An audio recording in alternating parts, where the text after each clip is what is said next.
Good morning and welcome to News Now. My name is Mazino on News Central TV. The top stories this hour. Securing Nigeria, Nigeria's army chief assures that banditry, terrorism, kidnapping and other security threats in the country will be eradicated. And as prices continue to soar in Nigeria, Federal Consumer Protection Agency warns traders it will clamp down on profiteering. And a former South African president corruption trial put on hold again amidst ongoing legal battle. Details after now. Now let's begin by telling you that the Chief of Army Staff Lieutenant General Taoreed Lagbaja has assured Nigerians that the military is making significant progress in the fight against banditry. In a related development, the Defense Headquarters reported that 1,166 terrorists were killed in military operations conducted in August. During the bi-weekly briefing in Abuja, the Director of Defense Media Operations, Major General Edward Buba, also disclosed that 1,096 suspected terrorists were arrested and 721 kidnapped victims were rescued last month. And still on security matters, the Defense Headquarters has assured citizens that all terrorists and bandits leaders, including their accomplices, will be brought to book. The Director of Defense Media Operations, Major General Edward Buba, made this known while giving an operation update to newsmen, saying that troops have refocused their operations to eliminating leaders of terrorists and bandit groups in the country. We have prioritized targeting the terrorist leaders, their commanders, their foot soldiers, as well as their collaborators. Already we have declared that all these group of persons, their leaders, their commanders, their agents are all dead men walking.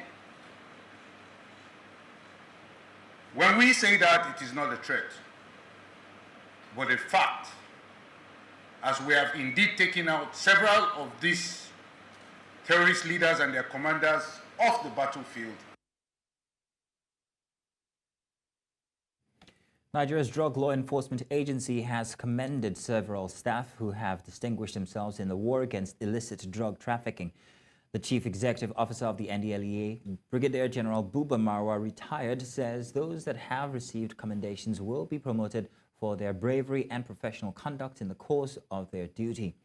He says some of the officers were among those that arrested some drug traffickers moving illicit drugs from Ghana to Nigeria through the road, the Lagos waterway via boats and canoes.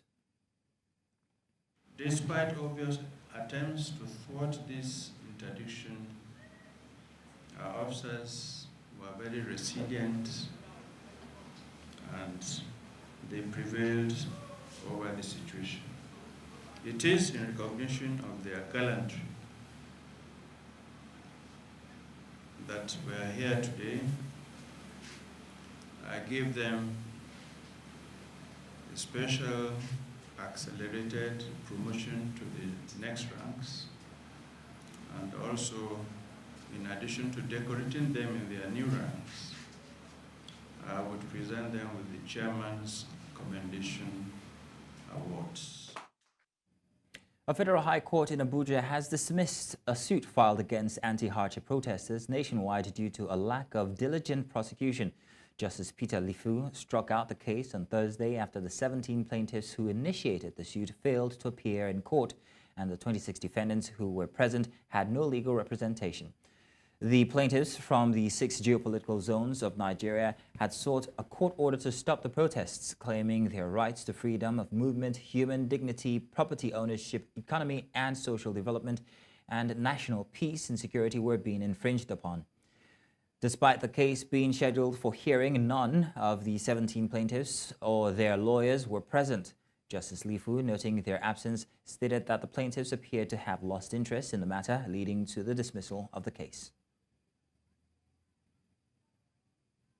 Now, in light of the recent nationwide protests calling for better governance, News Central organized a key discussion titled Addressing Nationwide Protests, a conversation with stakeholders. Now, this event, part of New Central TV's X Space, brought together a panel of leading figures who shared their perspectives on the impact of civil disobedience within Nigeria's current socio-political context. Details in this report. Between August 1st and 10th, 2024, major cities across Nigeria saw a wave of demonstrations, with thousands of citizens demanding better governance. The End Bad Governance protest united persons from various backgrounds to voice their frustrations over insecurity, economic challenges, and leadership failures.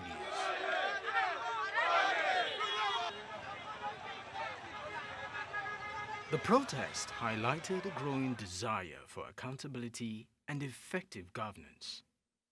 As part of New Central's prelude to the town hall meeting to hold in Abuja on Friday, which aims to explore the role of civil disobedience in the country, a discussion titled Nationwide Protest, a conversation with stakeholders, has been held virtually. Participants in the discussion included former presidential candidate Omoyele Sowore, legal practitioners and rights activists Inibehe Efyong and Deji Adeyanju, as well as investigative journalist David Udein, who shared perspectives on the place of civil disobedience in ensuring accountable governance. At the National Assembly, since this current session came in, how many times have we seen the so-called opposition lawmakers stage a walkout? How many times have we seen them stand up to the Akpabio Senate, as I like to call it, and the man in the House of Reps and challenge them? How many times have we seen the PDP call even a press conference since Tinubu came to power to challenge what is going on? Apart from their candidate Atiku, who regularly issue statements and simply just stop at that. The reality is that if you depend on the PDP to lead the opposition for the Nigeria, you are going to wait till eternity. The response the government has given, it was very clear that they are not interested in the well-being and welfare of the Nigerian people. This has been demonstrated by the arrest and detention of over 2,000 people, 124 of them in Abuja alone, some of them minors, kids as young as the age of 14, who they have kept in detention, and they have used court orders, some of them under very bogus Terrorism Prevention and Prohibition Act, to detain people for 60 days. And this is to show to you that we are not only dealing with bad governance, we are dealing with ultra-fascist elements. I think the point needs to be made very clearly, whether it's tomorrow, whether it's at any other similar forum, that the people have a right. If we claim to be running a democracy, even under the very flawed 99 constitution that we run, as flawed as that document is, as unsatisfactory as that constitution is, even under that constitution, there are still things which are held sacrosanct. So as Mr. Sowore rightly said, it's not really up to anyone else apart from the people to determine how, when, why they want to protest, and to judge what the apparent success or otherwise of the protest was. Some of the participants, which came to over 12,300, also had the opportunity to express their views on the protest and how to better organize for the future. The discussion is a prelude to a special town hall in Abuja, where New Central TV is expected to host a live conversation on the concerns of Nigerians against the backdrop of the recent protest and chart a way forward. The newly elected president of the Nigerian Bar Association, Afam Osigwe, has officially assumed office as the 32nd president of the NBA in a ceremony held in Lagos. Elected to the position by defeating two other contestants in July 2023, Osigwe has taken over from Yakubu Maikiao, whose tenure ends on Thursday, August 29, 2024. Now, the Parents Teachers Association, PTA, has expressed support for the federal government's decision to ban candidates under the age of 18 from sitting for the West African Senior School Certificate examinations. Now, and the National Examination Council exams as well. Speaking with the Punch, PTA National President Alhaji Haruna Danjuma backed the policy, stating that it aligns with existing educational standards. He emphasized that sitting for these exams at 18 ensures candidates have reached an appropriate age level of maturity, as such exams are not designed for students below the age threshold. Minister of Education, Professor Tahir Mamman, recently announced a new age policy that sets the minimum age for secondary school leaving exams at 18. Under the policy, candidates below 18 will no longer be eligible to take the WASC or NECO exams, which are essential for admission into tertiary institutions.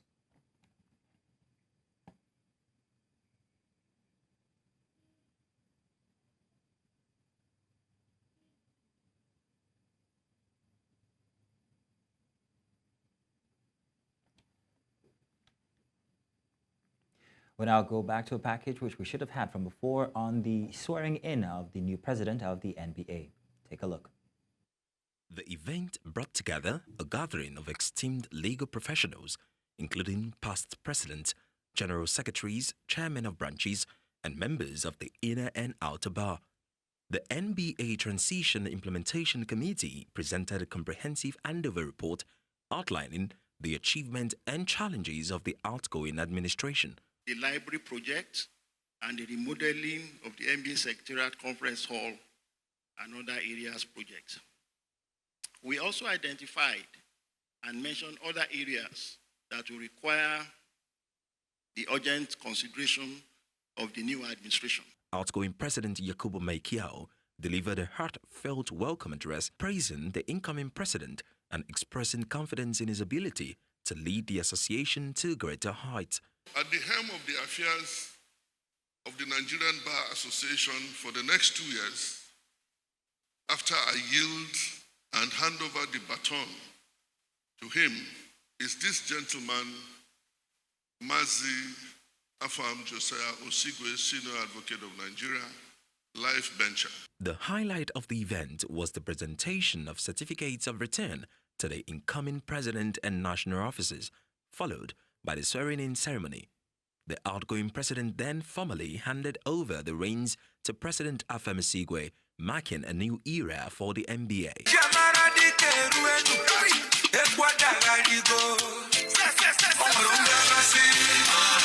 In his inaugural address, Osigwe unveiled his vision for the association, outlining plans to tackle pressing issues across various legal jurisprudence, including judicial reform, human rights, and access to justice. The overriding challenge of the judiciary today is to restore the dignity of the judiciary as in the past, in order to become the trusted champion of the democracy and development in Nigeria.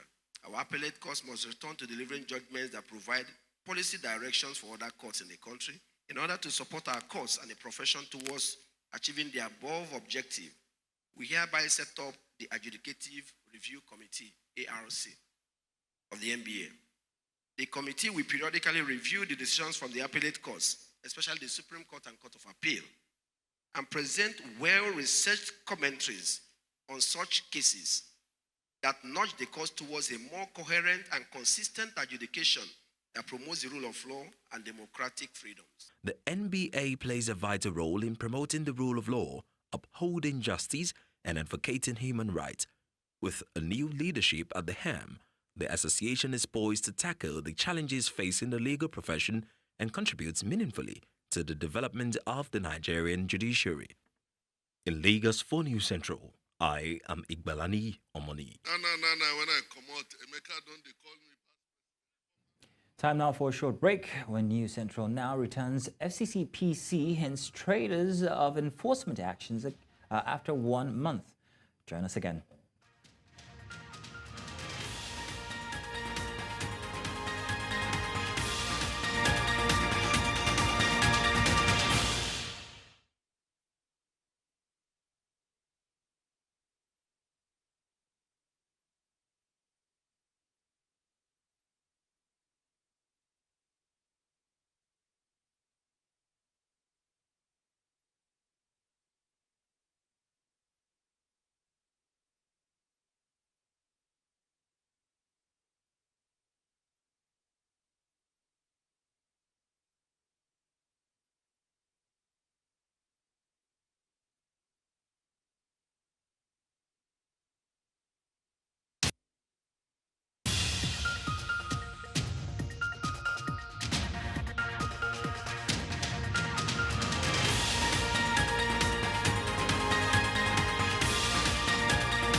Welcome back.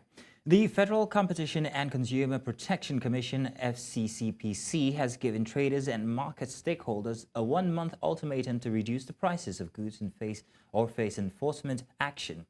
Speaking at a stakeholders' engagement on exploitative pricing in Abuja on Thursday, the newly appointed Executive Vice Chairman of the FCCPC, Mr. Tunji Bello, warned that enforcement would commence after the moratorium period. Bello said the meeting aims to tackle the rising trend of unreasonable pricing of consumer goods and unwholesome practice by market associations. Stakeholders attributed the continuous increase in price to factors such as high transportation costs, insecurity, and multiple taxation. On this part, Bello acknowledged these challenges and assured the government's commitments to addressing them.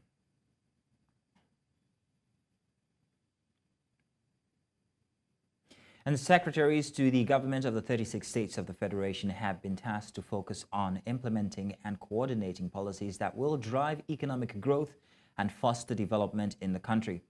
This was as they met with the Secretary to the Government of the Federation, George Akume, in the nation's capital, Abuja, during a forum with the theme Improving Policy Coordination and Implementation for Sustainable National Development, with an aim at fostering collaboration and synergy among state governments and Nigeria's federal government.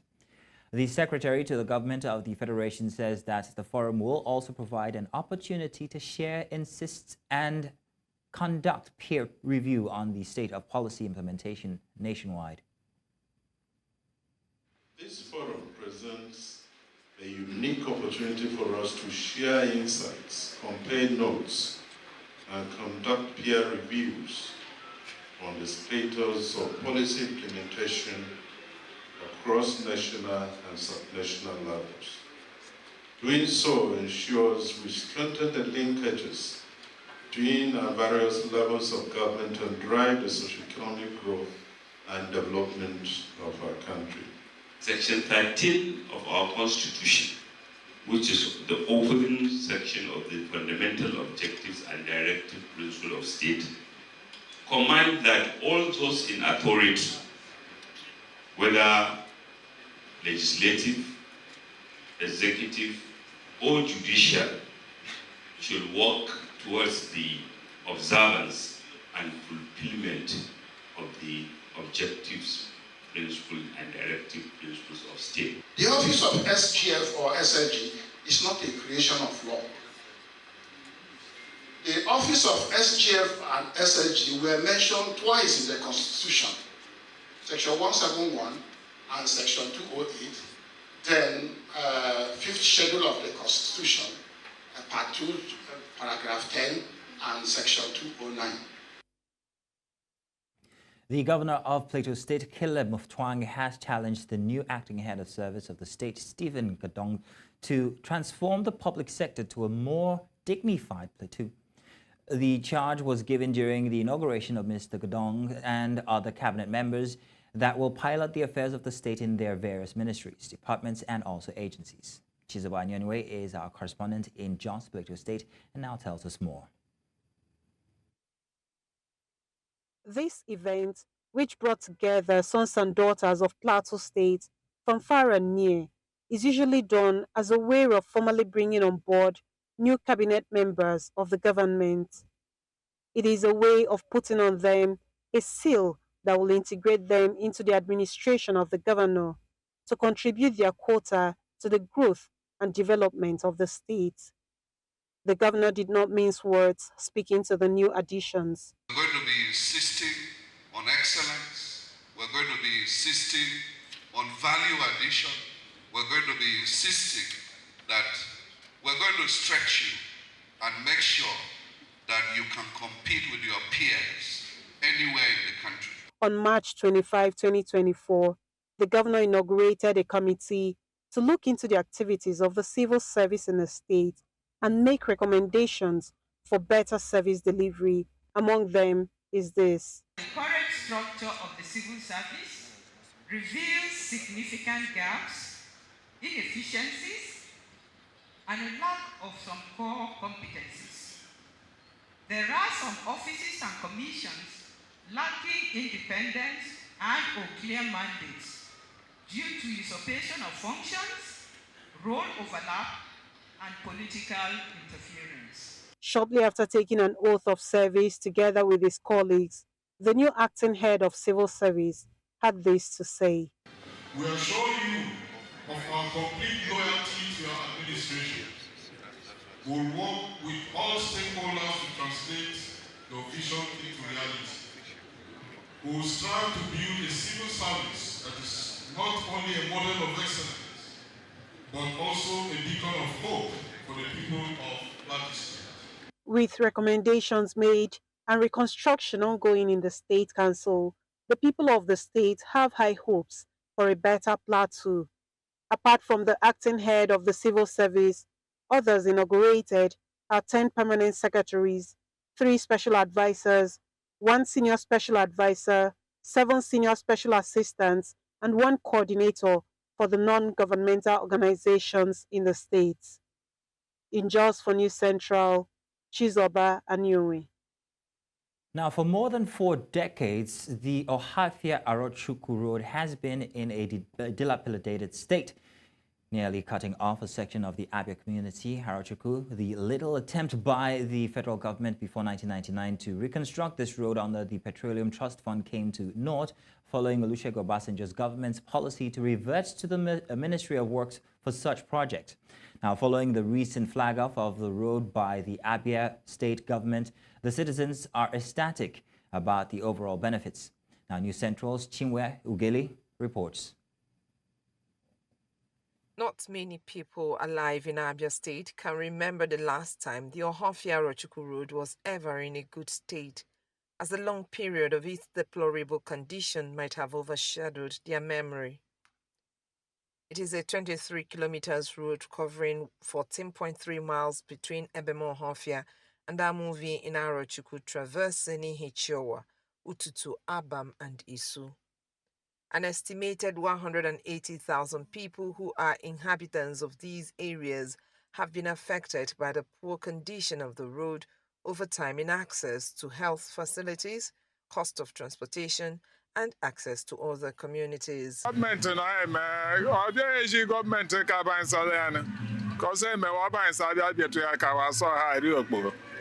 Since after its rehabilitation during Shehu Shagari's regime, there has not been any other one apart from the periodic palliative measures done by the state and federal governments. Since 1960 independent. The condition of the locals is made even worse as the alternative route to Arochukwu through Bende is also in a bad state, forcing motorists to drive through Akwa Ibom State in order to connect to other parts of the state. But with the flag off for the reconstruction of the road by Governor Oti, there seems to be a renewed hope for better life within the axis. From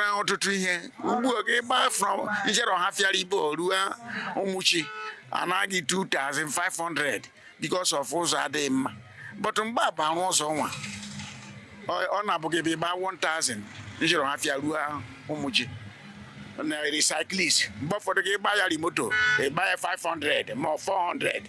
All your pool was on one bar. Or be low opium. Because also got a quite I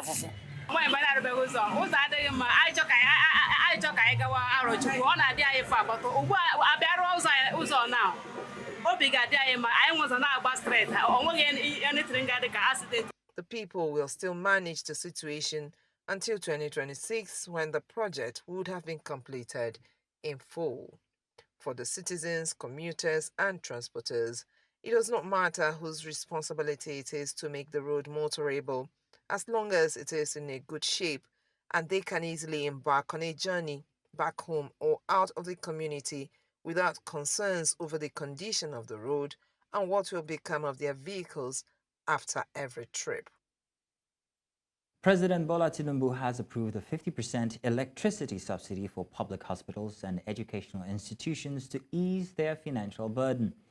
Minister of State for Health Dr. Tunji Alausa announced the subsidy on Thursday while speaking to journalists in Kaduna after inaugurating several projects at the National Air Care Center, including a 200-capacity auditorium, student hostel, oxygen plant, molecular laboratory, powerhouse, ENT specialist clinic, operating theater, and female children ward. Alausa stated that the subsidy, part of the president's efforts to support the health and education sector, will be implemented soon by the Minister of Power. He added that the initiative is expected to significantly lower energy costs for public hospitals, universities, polytechnics, and colleges of education, allowing these institutions to allocate more resources toward delivering quality service. To the ongoing strike by resident doctors, the federal government has announced plans to enforce the no work, no pay policy against striking resident doctors. In a statement issued on Thursday, the Federal Ministry of Health and Social Welfare, through its Assistant Director of Information and Public Relations, Ado Bako, expressed disappointment over the Nigerian Association of Resident Doctors' decision to embark on a 7-day warning strike despite ongoing negotiations and government efforts to address their concerns.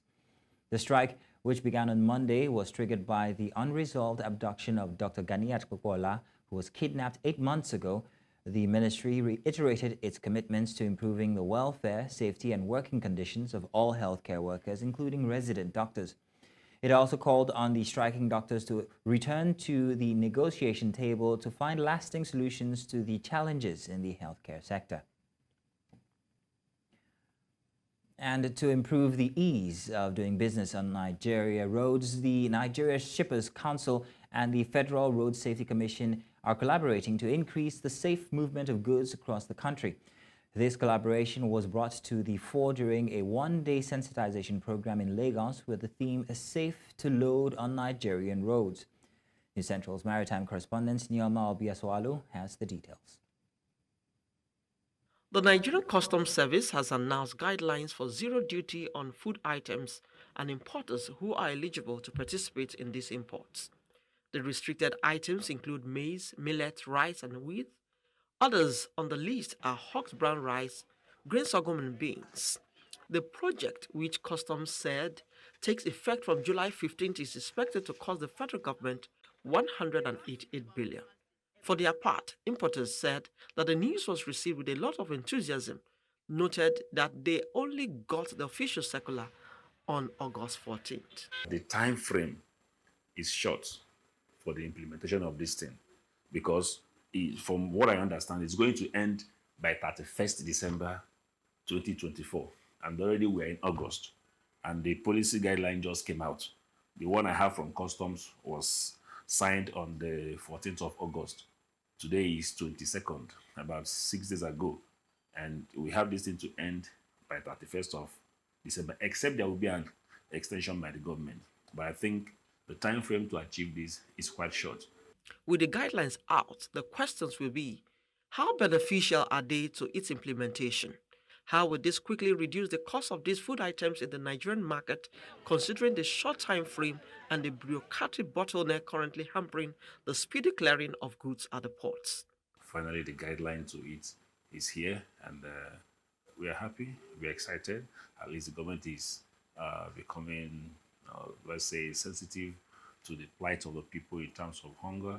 If it is properly implemented, if people really are able to meet up with these guidelines, which for me is stringent, it's a bit strict, but if they scale through, then the implication is that food prices will come down. While the special corridor, which is to facilitate speedy clearance, is yet to be seen, hungry Nigerians look forward to the impact of this policy the next time they visit the market, while importers call for an extension of this policy to ensure its purpose is achieved. In Lagos, for News Central, Norma Obiaswalo. Coming up, former South African President Jacob Zuma's arms deal trial delayed once more. We'll bring you details after the break.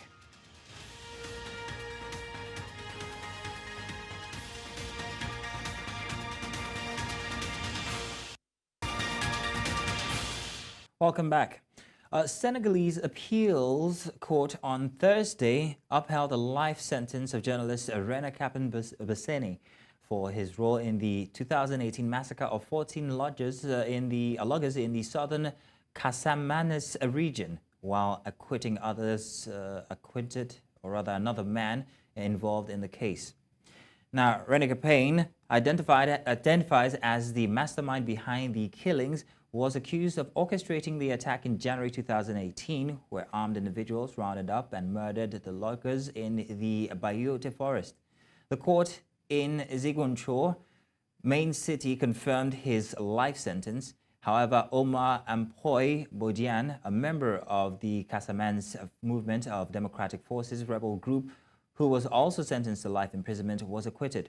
Both men detained since January 2018 were initially charged with murders and armed insurrection.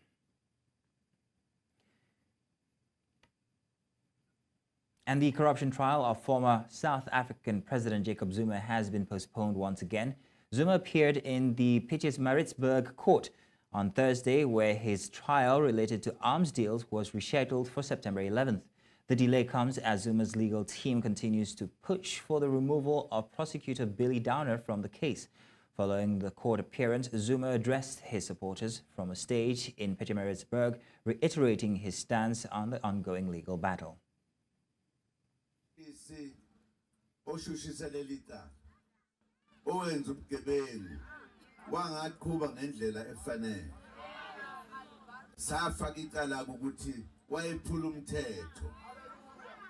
Bekubangwa lokho ukuthi noma kunjani thina sisaqhubeka nalokho ukuthi sifuna ukumsusa la ngoba waphula umthetho. Abantu abano NSFAS abakwazi ukufunda bengakwazi uku-afford school fees but bayakwazi ukufunda through unqamalala. Unqamalala uyamaza umuntu omnyama. Ekubeni abanye abantu baba selfish bayicabangele bona babe power hungry yena ekubeni maye khona ebekiwe uyakwazi ucabangela omunye umuntu omnyama aphinda acabangele nomuntu omncane ngoba esabe isikhathi sebebadala kahle hle eqinisweni but uyakwazi ukuthi asirecognize thina njengabantu abasha ingakho ngila ingakho futhi ngizoma nonqama.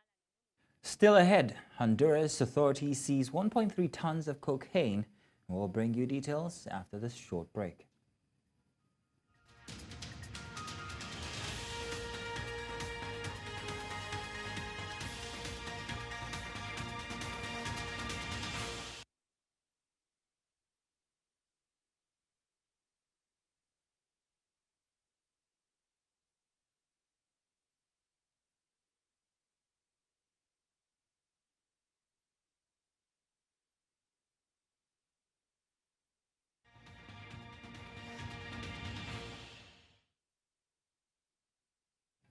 Welcome back.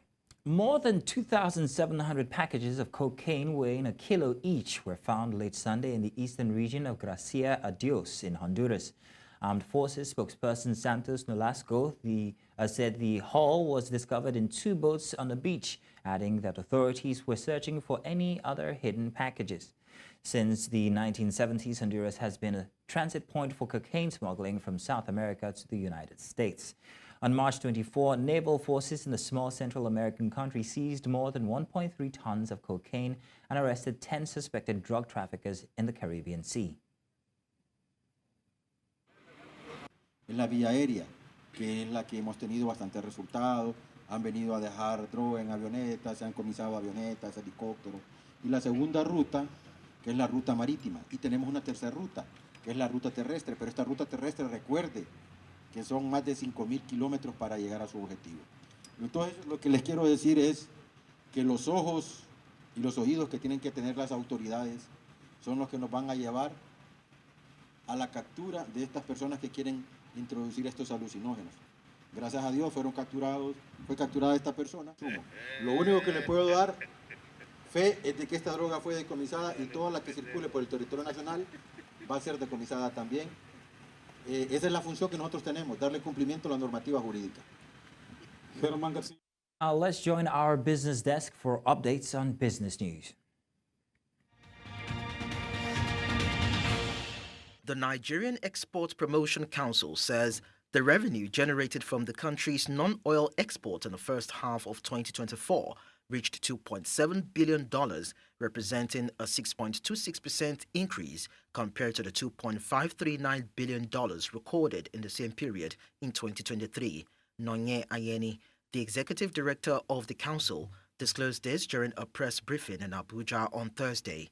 According to her, the increase in export value is attributed to several factors, including the Council's Operation Double Your Exports initiative, which have spurred growth in partnerships, advocacy, capacity building, and export intervention plans. These efforts, she said, coupled with the successful transition of government in May 2023 and the policy initiatives of President Bola Ahmed Tinubu's Renewed Hope agenda, have spurred the rising volume and value of Nigeria's exports. Meanwhile, Nigeria and other countries within the Gulf of Guinea lost $5.9 million to 143 stowaway cases within the region in 2023, according to Africa Risk Compliance Limited. The firm disclosed this at the Maritime Security Conference organized by the Maritime Security Providers Association of Nigeria and alumni of the Maritime Academy of Nigeria recently in Lagos. A report presented by the intelligence analyst with ARC, Vanessa Hayford, underscored the growing challenges and financial impacts of stowaways in the Gulf of Guinea region. The discovery of stowaways, particularly after the vessel has departed, can lead to costly delays, complex logistical issues, and severe financial implications for the shipping industry. Hayford explained that in 2021 to 2022, the International Maritime Organization reported that there were 345 stowaway incidents in the GOG involving 892 individuals, costing the maritime industry an estimated $5.9 million. Ghana is seeking to increase spot sales of cocoa because it expects to raise less than half of its $1.5 billion target to fund the next crop season, according to officials. Agriculture Minister Brian Achepong, who made this known to reporters on Thursday in the capital, Accra, said spot or a non-collateral sales usually account for about 10% to 30% of overall sales of the key chocolate ingredient. He said Ghana did not benefit from record cocoa prices this season because it committed most of its output to contracts negotiated when prices were much lower. Cocoa futures reached more than $11,700 a ton in New York in April, surging more than threefold since the October 1 start of the West African nation season. Ghana typically produces about 850,000 tons to 900,000 tons of cocoa annually, but it has cut its target for 2024 to 2025 to 650,000 tons because of bad weather, which has affected other crops, including corn, and now threatens a food crisis.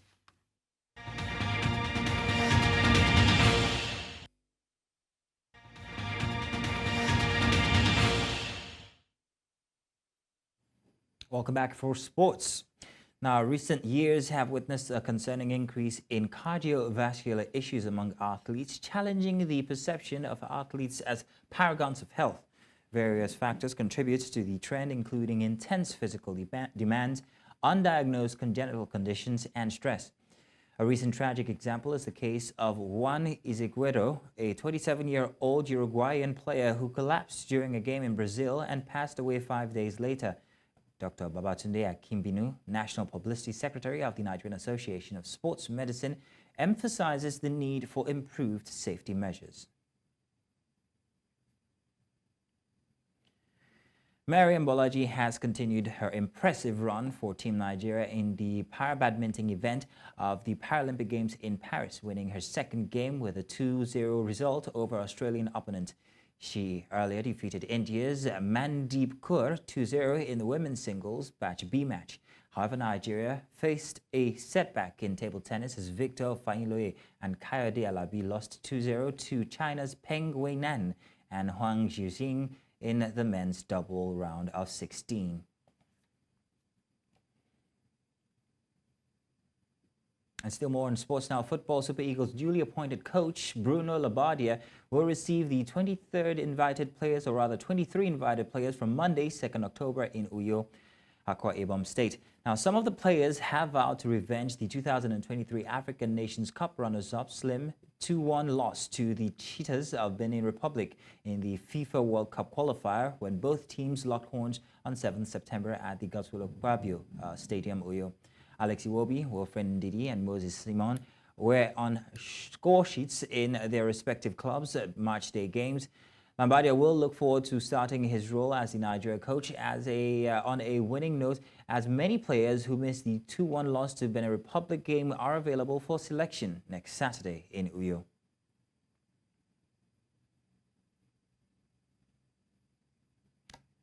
And that's all this hour, but before we go, let's take another look at some of the major stories we brought your way. Nigeria's army chief assures that banditry, terrorism, kidnapping and other security threats in the country will be eradicated. And as prices continue to soar in Nigeria, Federal Consumer Protection Agency warns traders it will clamp down on profiteering. Former South African president corruption trial put on hold, again amidst ongoing legal battle. Remember, you can send your eyewitness reports to the WhatsApp number on your screen right now, and do follow us on social media. We are at News Central TV. You can watch News Central live on DSTV channel 422, Star Times channel 274, Avo TV, and of course on YouTube. Many thanks for watching. My name is Mazino Appeal.